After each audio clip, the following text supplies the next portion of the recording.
But no. It did not end there. No. Dear Lord. Hi guys, welcome to my ridiculous life, or my channel. It's Kim Kane. So today, straight up, we're talking about 2 weeks ago how me and my friends had a knife pulled on us and we almost got stabbed.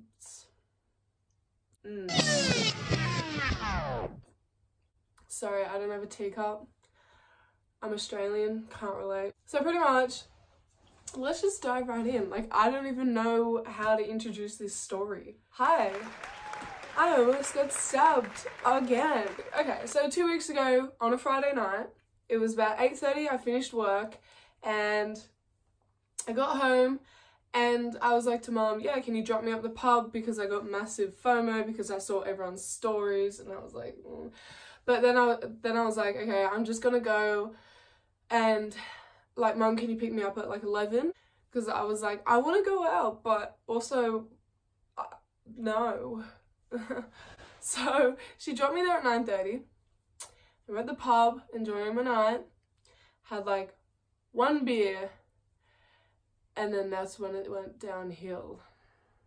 So a couple of my friends, 2 to be specific, were completely hammered at a pub on a Friday night. And I rocked up at 9:30. At 10, it was chaos. Chaos. I had one friend missing.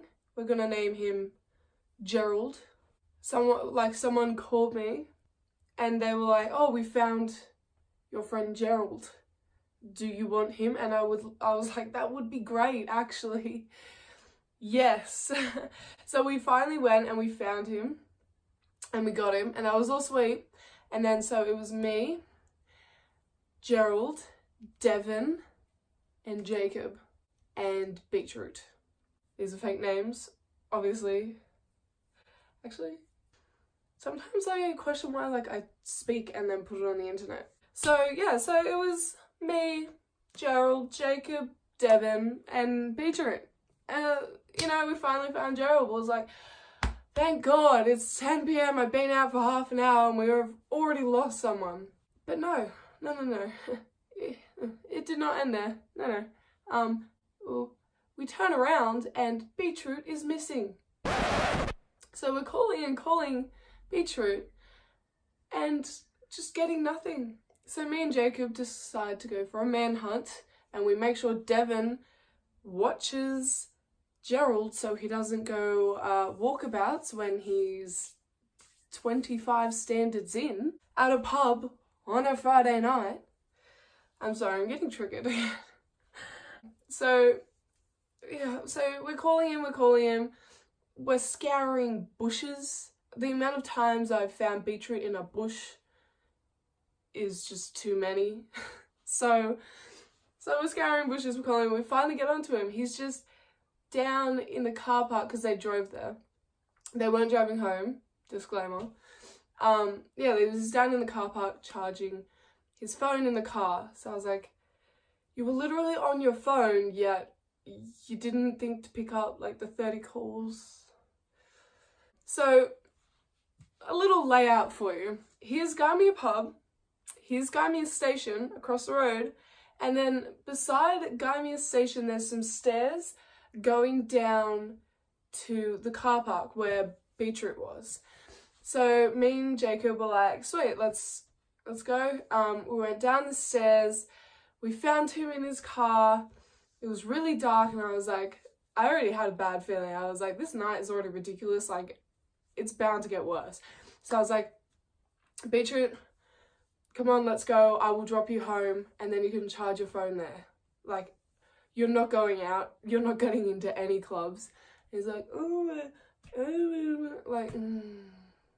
So we finally got him to get out of his car and we're about 5 meters from the stairs and me and Jacob were on the stairs like halfway up and Beetroot was just like behind us and we turned around and there's these 2 like boys, lads, this typical stereotypes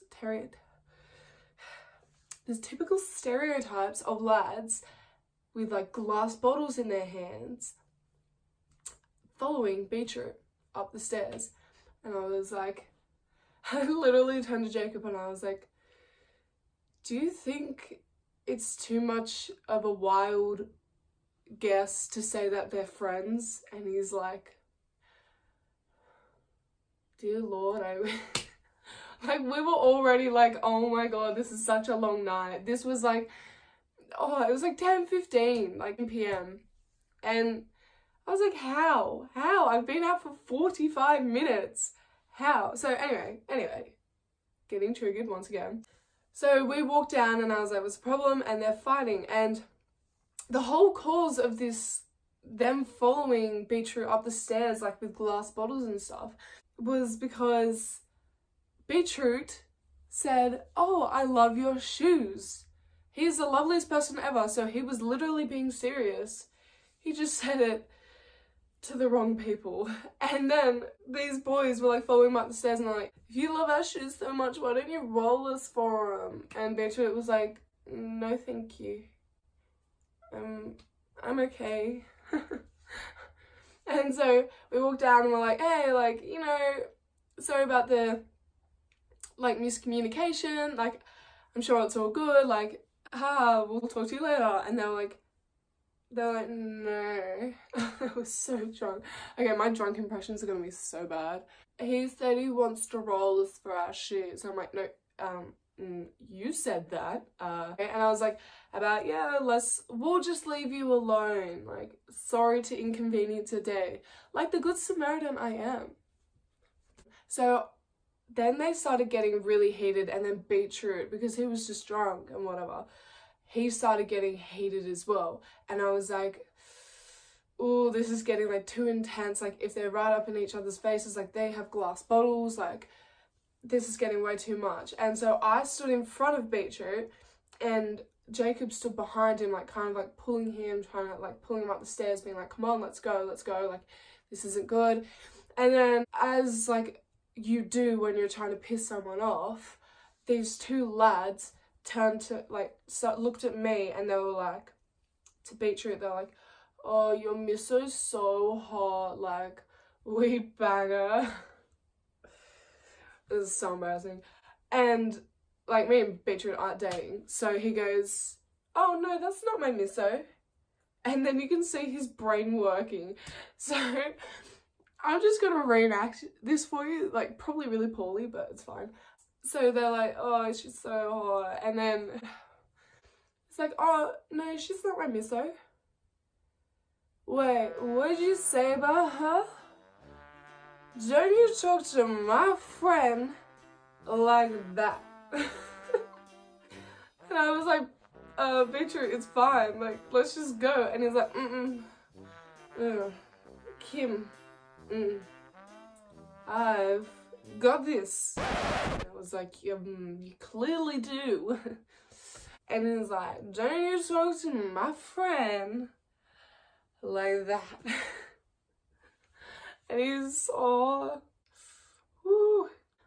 They started getting really heated because now they've got a reaction out of Beetroot. But then I just hear Jacob whisper to Beetroot, knife. And I looked down and I was like, and they started like pulling for it and I was like, let's go, let's fucking go. We finally got Beetroot to like go up the stairs and they're following us, and I was like ready to get stabbed. I was like, I'm not letting my friends get stabbed. Trying to look out the back of my head. I was so, I don't know why, but I was just so ready that I was like, tonight's the night that I'm gonna get stabbed. Like they're coming up from behind, like they're lads, they have glass bottles, they have knives, like they're drunk, like everything that could have been wrong with the situation was, and we really had nowhere to go. So we went up the stairs and we're like, we just got to get to the pub, and it's like 30 meters that way, so it's not far, but they're coming up behind us, and then this this girl, thank God, they were like started like picking up their pace, like I'm literally about to fight like two men right now. And then this girl goes, oh, do you have a ladder? And so they got like a bit distracted, and they're like, then so we like, it was so embarrassing. We like half like run, half like walked to the pub, and then like the seckies were like, what the hell is going on? Because they saw these lads like half chasing us, and then they stopped, and then we started like running. And then these lads like, these seckies were like, what's going on? And I was like, I literally didn't even know what to say because I was still in like full adrenaline mode. I was like, wait, knife. And then this little guy, shorter than me, I'm like 5'10". He was like 5'7". He was short. Little guy with his man bun. His little legs just start sprinting over to these lads in between these two hunk of a man, like 6'2", like huge, 6'2" height and wide. Sorry. It was like a trio, and they were just sprinting and power ranging that shit, slow motion, to these boys. Oh, like we didn't know them at all. They had no reason, and I was just like, oh my God, like they were so close to us. They were so close to just, if we hadn't have been like almost near the top of the stairs, if we had been at the bottom of the stairs in that dark car park, we were done for, like done for. Oh, it's so crazy to think about. And then we get across, and literally half the pub is outside because they heard this like ruckus, and then they saw like all this like awkward like half running from like two different groups of people. I don't know, I think the police got called on them obviously because they had a knife, and you're not allowed to have knives on you. Like it's so scary to think. And I have more stories like this. Like the other night in the club, some guy started arcing up as well. So I have so many story times of this. If you guys want to hear more, even scarier ones, even like ones where I was hiding in an alleyway from these people, or these like 6 gang members surrounded us. Like I have crazy stories. If you want to hear more, just like drop a like, comment below. But yeah, thank you for watching and listening to my ridiculous life. Yeah, as I said, let me know what you want to see. Like and subscribe. Kim Keen out.